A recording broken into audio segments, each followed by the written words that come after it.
is like a hurricane here in Duckburg. Race cars, lasers, aeroplanes. It's a duck blur. Might solve a mystery or rewrite history. DuckTales, woo! Every day they're out there making DuckTales, woo! Tales of daring, do bad, and good DuckTales. I'm at the limit now. This is the longest my hair's ever been. This quarantine is really getting to me. Demon Slayer time. Shit. Demon Slayer. Kimetsu no Yaiba. I usually hate using those weeb names, but this one is, part of the official English title, so whatever. This is a series that was written and illustrated by Koyoharo Gotoge, and it was serialized in Weekly Shonen Jump between 2016 and 2020. It actually only ended like the other day, so this is a big one. Here we are, let's talk about it. Demon Slayer takes place about 100 years ago in Japan. Now in this world, creatures known as demons exist. They're very reminiscent of vampires. They're these creatures that only come out at night, and they basically feast on people. But they can also infect people, turning them into a demon, and of course when the sun comes out they burn up to a crisp. Now the story follows a young protagonist, Tanjiro Kamado. Now he's a very wholesome boy living with his family in the woods. One day he heads to town to sell some charcoal, and everyone's like, hey man, make sure you're home before dark or the demons will come out, and he's like, man, whatever, I don't give a shit. Things change very quickly though, because once he heads home, his family is all dead, so that kinda sucks. But it turns out the demons actually did spare his younger sister Nezuko. The problem though is of course she became infected and turns into a demon. Yeah, now the only surviving member of his family is trying to kill him. That's fun. He tries to fend her off, tries to snap her out of it, bring her back to normal, although not having much luck. Although he does notice that she does seem to be resisting quite a bit. But before he can think of anything, this dude shows up, a Demon Slayer. In order to fight the demons in this world, you have the Demon Slayer Corps, this organization of demon slayers. Swordsmen who train in all these mystical arts and fight off the demons so people can live happy lives. But they were too late getting to Tanjiro's family, so oof. Anyway, this guy's trying to kill Nezuko, and Tanjiro's like, nah man, she's my sister, I want to save her and all this stuff. And he's like, man, you're whack, but I'll tell you what. You want to get some help, you should become a demon slayer, so go see this old dude who can train you to become a demon slayer, and then maybe you can figure out a way to turn your sister back. I don't know, this is all pretty whack to me. See ya. So Tanjiro goes off with Nezuko, who decides not to kill him. She's able to restrain herself. And they meet up with this old Demon Slayer dude, and he's like, hey man, I see you want to become a Demon Slayer. Well, I'll teach you all the moves for one. We're gonna need to spend like several years training. I'm gonna teach you all the art of the mystical breathing ways. Nezuko discovers that sleeping negates having to eat humans, so she decides to sleep through the entire training period. And then the ultimate goal is for Tanjiro to take the Hunter, the Demon Slayer exam, become a Demon Slayer, go off on adventures, and hopefully find a way to turn Nezuko back into a human. Along the way, he'll get missions to track down a bunch of spooky demons causing trouble. He'll meet a cast of wonderful, funny, and hilarious, goofy characters. But eventually, he crosses paths with Muzan. Muzan is like the OG demon. He's the reason demons are everywhere. And this dude wants to conquer the sun. He wants to truly be immortal. So he's on his own adventure, trying to do stuff and crossing paths with the demon slayers. And yeah, it's a shonen battle manga. Bunch of different arcs, bunch of different villains. Fighting, more fighting, lots of comic relief, and more fighting. So this is a weird one. If you've been following my journey with Demon Slayer, you know that I really didn't like the start of this series. I'd say maybe the first, being generous, like the first 30 or so chapters. But in actuality, it was more like the first 50. I just found to be a complete slog. I mean, just from listening to my synopsis here, I mean, it's very clear that this series isn't entirely original. It feels very tired, very recycled and mediocre. It's just a bunch of elements I have seen multiple times before in other battle manga and done significantly better in others. They try to inject life into the series, introducing a bunch of new goofy characters and trying to add, some sympathetic villains or whatever. But honestly, I really could not care less about this story at this point. There was nothing necessarily bad about it. That's the thing I want to stress. Like, I feel like the main reason I feel this way towards the start of the series is because of how many more series I've read that this resembles. Like, if this were my first battle manga, I might have really dug it, but the start of the series I've really struggled to get through. And I hate saying this because, you know, people always use that as an excuse. I don't often think it's a valid excuse, but I will reluctantly say that it does get good 50 chapters in. So about a quarter of the way through the series, they finally get their shit together. They introduce a bunch of really interesting characters, the stakes get raised quite a bit, and from here on out, I did enjoy the rest of Demon Slayer. And one of the main reasons for that is just the pace and the energy that this series has. It is non-stop. The arcs are like just long enough to, you know, be memorable and leave an impact on you, but not so long that they ever feel drawn out. If there were ever any like dull moments in the series, and there are a few throughout, they were always over very quickly, which made it just a very fun read. At times, this can be a pretty brutal series. There is a lot of drama, a lot of suspense, a lot of, you know, emotional moments, and I think they are mostly handled very well. There's also a pretty big balance of comic relief. Overall, I would say, despite all of, you know, the darker elements, this is a pretty lighthearted series. It always pretty much has fun on the mind, like it always just wants the reader to have fun instead of just feeling sad all the time. And I think the balance works decently well for this series. I mean, there are times I think they are acting a bit too goofy for the current situation, but you know, not a huge deal. I'll stress this though, I mean, it still wasn't all that amazing. Like, it went from being pretty mediocre at the start to just being, you know, decent, a fine shonen battle manga. It still wasn't blowing me away with any of the ideas it was introducing. The series does have quite a few shonen battle manga tropes that you would come to expect. Thankfully, Demon Slayer doesn't really rely on them too much to the point where it really gets in the way of things. There are some moments that I found to be pretty convenient, you know, characters getting power-ups out of nowhere or just suddenly remembering something that gives them a power-up. Like, that happened a few times, and I was pretty whatever about it. But overall, the tropes I found were handled pretty decently, and overall it is pretty hard to come up with some massive complaints about this one. I think if you like analyze it super critically and you're super serious, you could probably find a ton of problems here or there, but you're not really meant to take this super seriously. It's just meant to be, you know, a fun ride. Now then you get to the final arc. Now I was personally really worried going into this arc because it's the longest one. It's like 70 chapters, which is more than a quarter of the series. And you know how it is with most battle manga when they have this massive final arc, it can sometimes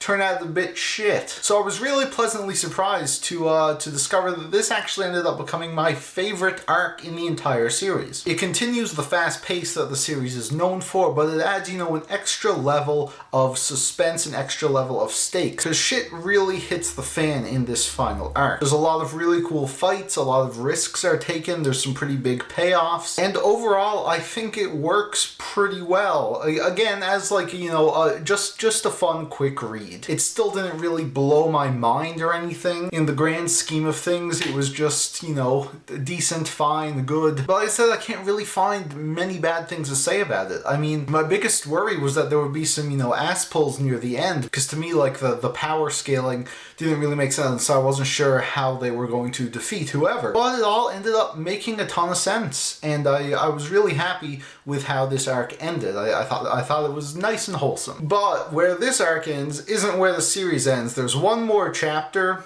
and I'm gonna be honest, the very final chapter of this series was kind of whack as fuck. I understand what Kutoge was going for here, but I don't think it really worked at all. It felt like the series ended on a really just out of nowhere flat note. It didn't have like this emotional punch that I was really expecting. It just felt very weird and very odd. Now, while I did enjoy a good amount of this story, one of the main reasons I'm held back from calling it really great is because of the characters. This is a very fine cast of characters here. Tanjiro he is a character. This guy, if I'm gonna be honest, it felt kind of bland to me. He's just a normal shonen protagonist who wants to save his sister. Nothing about his personality really stuck with me. He does have a lot of good moments, and he is pleasant enough that, you know, I was able to sympathize with him. I liked some of the development he had, but overall, he's just fine. He does the job well, nothing too amazing, but nothing really bad either. Then you have his two amigos. Zenitsu and Inosuke are two other, you know, recent Demon Slayer recruits who joined Tanjiro on most of his journey, and at the beginning I kind of hated them. They're both very heavy on the comic relief. Zenitsu is the pervert character. He has a crush on Nezuko despite her being a bloodthirsty demon, and I just found him extremely annoying and irritating. Inosuke I also found annoying at first. He's the, aggressive, super hot-headed one who can't sit still, but I'm gonna be honest, over time, I think he became my favorite character in the series. He has so much energy, he's so infectious, I love his super aggressive fighting style. He wears the head of a dead boar. And it's kind of surprising how much emotion you can get out of that. I'm losing my mind. I forgot to talk about fucking Nezuko, like the most important character in the series. That being said, there's not really much to say about her, considering she spends, like 99% of the series as a potato. She's lost all of her humanity, and she's basically just, like a bloodthirsty demon. The only difference, of course, is her connection to Tanjiro. She still clings to that last bit of humanity, so she doesn't try to, kill him. And many times throughout the series, she does fight alongside him. She does, unlock her own special demon powers, and we get to see her in action quite a bit, and it's pretty cool. I really liked the bond she and Tanjiro share, even though there's not really much to say in terms of her character. I think for what she was, she added a decent amount of good stuff to the series. Don't really like how they looted her, though. That was, not a fan. Along with them, you have a ton of other Demon Slayer characters they come across. Specifically, many of the higher ranking ones. These characters are all pretty colorful, they have wacky designs, and I think they all range from being pretty forgettable to pretty good. Some of these guys get a lot of development, a lot of payoff, really great to see. Some of them just feel kind of disposable, and I wouldn't be surprised if you forgot their names. But overall, I do think this supporting cast of characters does the job well enough. There are a lot of fights involving them, a lot of good moments. Then you have the villains, mostly, the higher ranking demons, because they also have their whole organization set up, and I feel kind of the same way I do about the higher ranking demon slayers. Some of them are really good and memorable, and some of them are pretty forgettable. The most memorable thing about the demons is a lot of their powers. Some of them were, really creative stuff I had never seen before. Though I hate to say it, but the main villain I had the most problems with was Muzan himself, the main big bad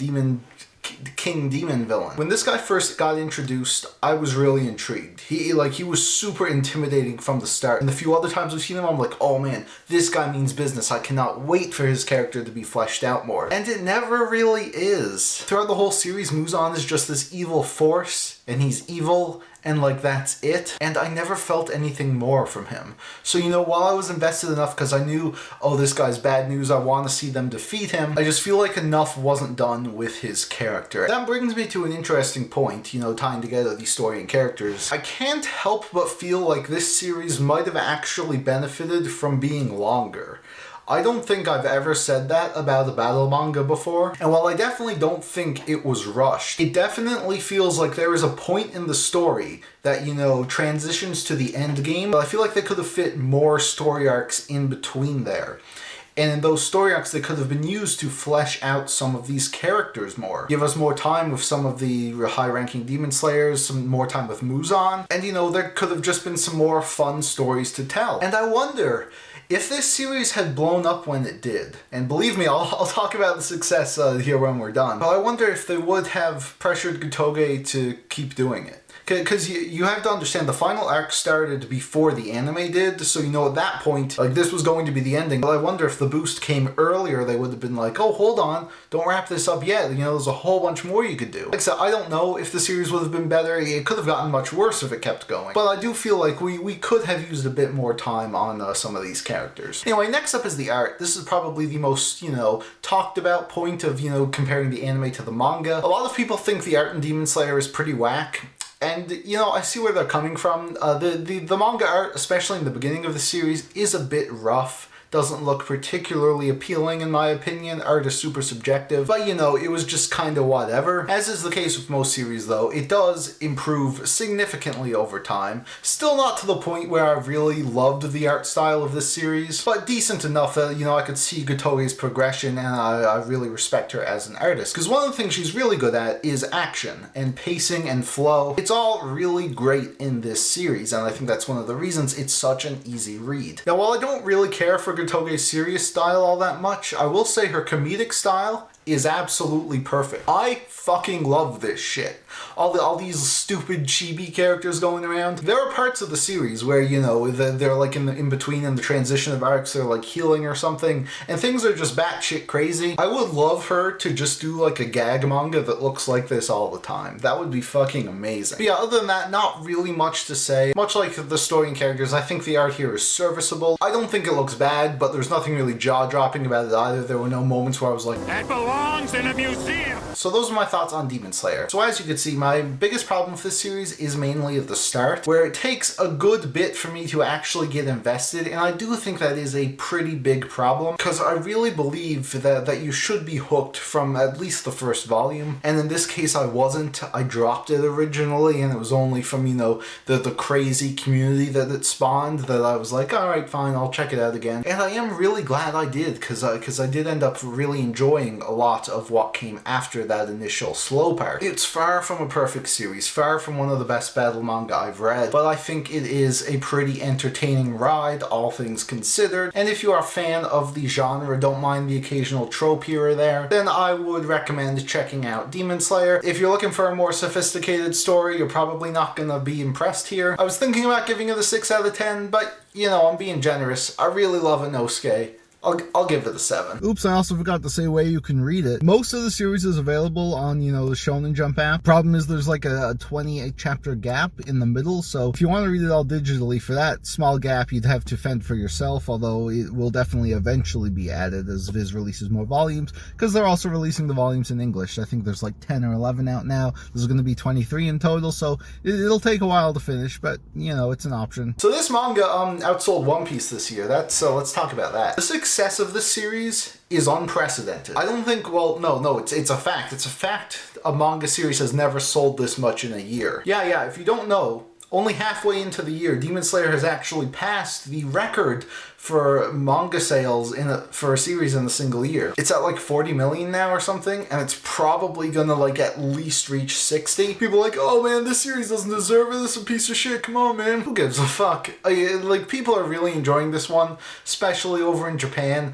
and I'm honestly really happy for Gatoge, because like, who was she before any of this? Who was she a year ago? A year ago, no one saw this coming. And then all of a sudden, boom!